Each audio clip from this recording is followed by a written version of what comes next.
देखिए मैया, शिवरी के दौरे जब भगवान पहुंचे, मतंग ऋषि का वचन सुना उन्होंने। मतंग ऋषि जब गए थे तो शिवरी से कह गए कि तुमसे राम मिलने को आएंगे। कथा बहुत बड़ी है उनकी। जब राम मिलने आए तो शिवरी को अपने मतंग ऋषि गुरु की बात याद आई, और जब वो पहुंचे तो शिवरी मैया फिर हुए हाथ जोड़कर आगे खड़ी हो गई। प्रभु को देखकर उनका प्रेम अत्यंत बढ़ गया।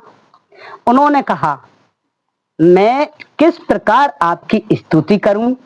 मैं नीच जाति की और अत्यंत मद बुद्धि की हूं। जो अधम से भी अधम हैं स्त्रियां, उनमें भी मैं अत्यंत अधम हूं। उनमें भी हे पाप नाशा और मैं मद बुद्धि की हूं। रघुनाथ जी ने कहा, हे भवानी, मेरी बात सुन। मैं तो केवल एक भक्ति का ही संबंध मानता हूं।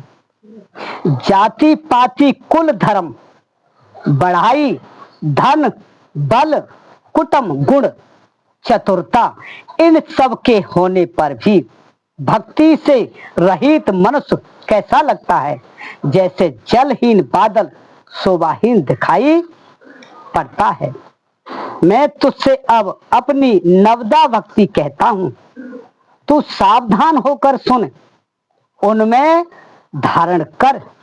पहली भक्ति है संतों का सत्संग, दूसरी भक्ति है मेरे कथा प्रसंग में प्रेम, तीसरी भक्ति है अभिमान रहित होकर गुरु के चरण कमलों की सेवा, और चौथी भक्ति यह है कि कपट छोड़कर मेरे गुण सह का गान करे, मेरे राम मंत्र का जाप, और मुझसे दृढ़ विश्वास। यह पांचवी भक्ति है जो वेदों में प्रसिद्ध है।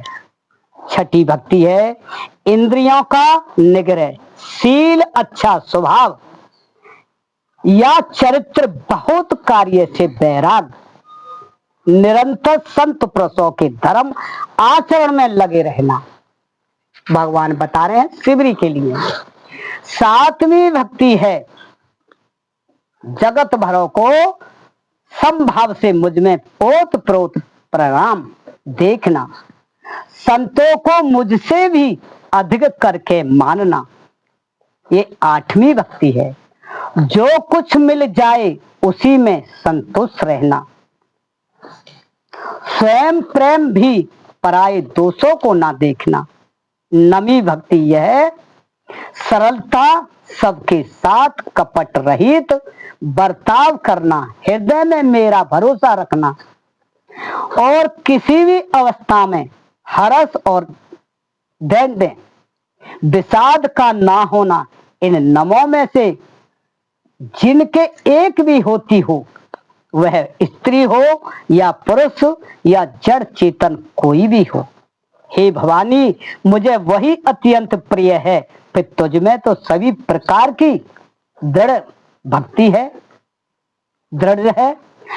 अंत एवं जो गति योगियों को भी दुर्बल है, वही आज मेरे लिए तेरे लिए सुलभ हो गई है। भगवान कह रहे हैं जो योगियन को भी दुर्बल है, आज को तेरे लिए सुलभ हो गई है। मेरे दर्शन का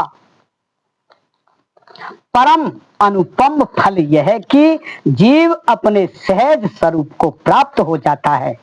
हे भवानी, अब यदि तू जगजननी जानकी कुछ खबर जानती हो तो बता।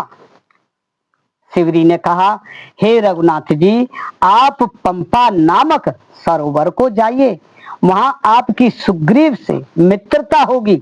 हे देव, हे रघुवीर, वह सब हाल बताएगा। हे धीर बुद्धि, आप सब जानते हुए भी मुझसे पूछते हो। बार बार प्रभु के चरणों में सिर नवाकर प्रेम सहित उसने सब कथा सुनाई। बोलिए शिवरी मैया की जय। अब देखिए मैया,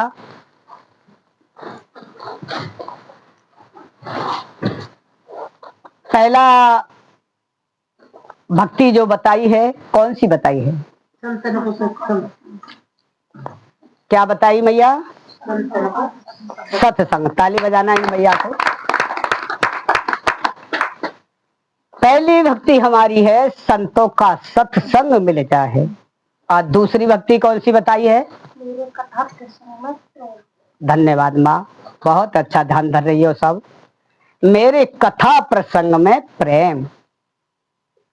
सारी भक्ति तुम्हारे लिए नवा भक्ति तक तुम्हें बता दी है, और नवा भक्ति को अपने मन में धारण करना। और मेरी माँ, मेरे भाइयों, मेरे बंधुओं, जो भी सुनो, मेरे अंदर की चीजें ना हो तो मेरी झोली में वापस करना। देखिए, किसी ने हमसे कहा, कहते हैं लोग, जितने भी महापुरुष आए हैं, हमसे किसी ने कहा कि बताओ, तो आप तुमसे जो हम बात बता रहे हैं, ये तुम अपने को भी मान लेना कि हमसे ही कह रहा है कोई। कि हमसे किसी ने कहा कि बताओ, संत की परिभाषा क्या है? तो हमने कह दिया, और हाथ जोड़ के कुछ कहा नहीं।